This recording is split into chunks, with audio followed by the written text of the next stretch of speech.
Hello every one, നമുക്കിന്നൊരു experiment ചെയ്യാം. വായോ. ചക്ക വെച്ചാണ് ഇന്ന് ഞാൻ എക്സ്പെരിമെൻറ്റ് ചെയ്യാൻ പോകുന്നത്.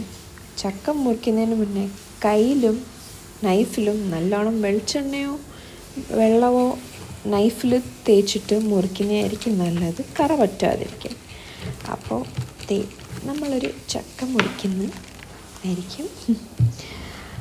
പിന്നെ ഇത് ഞാൻ ആദ്യമായിട്ട് ചെയ്യുന്നതുകൊണ്ട് കുറച്ച് പാടുപെട്ട് കേട്ടോ.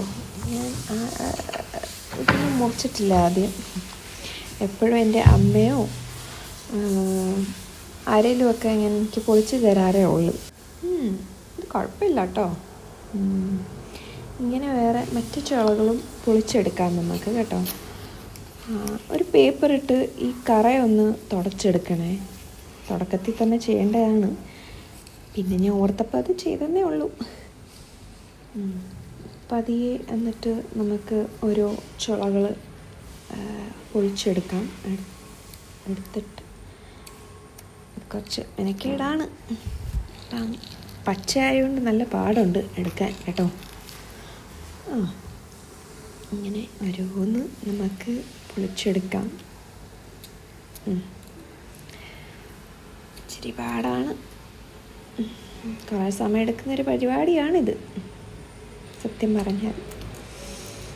ഇങ്ങനെ എല്ലാം കുറേ അയച്ച് പകുതി ചക്ക ഞാൻ പൊളിച്ചെടുത്തു. എന്നിട്ട് അതിനെ ചെറുതായിട്ട് മുറിച്ചു.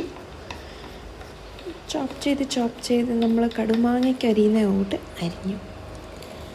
എന്നിട്ട് ഇതിൻ്റെ അകത്തോട്ട് ഞാൻ കുറച്ച് ഉപ്പിട്ടു, കുറച്ച് മഞ്ഞൾപ്പൊടി ഇട്ടു. അതിനെ ഒന്ന് മിക്സാക്കി എന്നിട്ട് കുറച്ച് കറിവേപ്പിലയും കൂടെ ഇട്ട് അതിനെ നന്നായിട്ട് ഒന്ന് മിക്സാക്കി കൈവച്ച് നമുക്ക് മിക്സാക്കാവുന്നേ ഉള്ളൂ. കൈവച്ച് ഇളക്കി ഒന്ന് എല്ലാം കൂടെ കൂട്ടിയിട്ട് ഒന്ന് അടച്ചു വെക്കുക. ഒരു 1/2 മണിക്കൂർ അതോ 1 മണിക്കൂറോ നിങ്ങൾക്ക് എത്ര വേണേലും ഒന്ന് വെക്കാം. എന്നിട്ട് കുറച്ച് വെളിച്ചെണ്ണയോ കടുകെണ്ണയോ ഒഴിച്ചിട്ട് നമുക്ക് കുറച്ച് കടുകും വെളുത്തുള്ളിയും പച്ചമുളകും കറിവേപ്പിലയും എല്ലാം കൂടെ ഒന്ന് ചെറുതായിട്ട് മുറിച്ച് ഇട്ട് ഒന്ന് മൂപ്പിച്ചെടുക്കാം. നല്ല ഒരു ഗോൾഡൻ ബ്രൗൺ ഒക്കെ ആകുമ്പോഴത്തേക്കും നല്ല മൂത്ത് വരുമ്പം നമുക്ക് സ്റ്റൗ ഓഫ് ആക്കാവേ. എന്നിട്ട് അതിൻ്റെ അകത്തോട്ട് നമുക്ക് കുറച്ച് ഉലുവപ്പൊടി, മുളക് പൊടി, കുറച്ച് കായം, ഇതെല്ലാം കൂടെ നന്നായിട്ട് നമുക്ക് മിക്സാക്കിയിട്ട് കുറച്ച് വിനെഗറും കൂടെ ചേർത്ത് ഇളക്കാം. നന്നായിട്ട് ഇളക്കിയിട്ട് യോജിപ്പിക്കും. എന്നിട്ട് അതിൻ്റെ അകത്തോട്ട് നമ്മൾ ചോപ്പ് ചെയ്ത് വെച്ച ചക്ക അതും കൂടെ മിക്സാക്കി നന്നായിട്ട് അതിനെ നല്ലോണം യോജിപ്പിക്കുന്ന വരെ നന്നായിട്ട് മിക്സാക്കി എടുക്കാം. ഇതുപോലെ നന്നായിട്ട് മിക്സാക്കാം. അത് എല്ലാം ഒന്ന് നന്നായിട്ട് പിടിക്കട്ടെ. എന്നിട്ട് ആ ചൂടിൽ തന്നെ നമുക്ക് അടച്ച് വെക്കാം.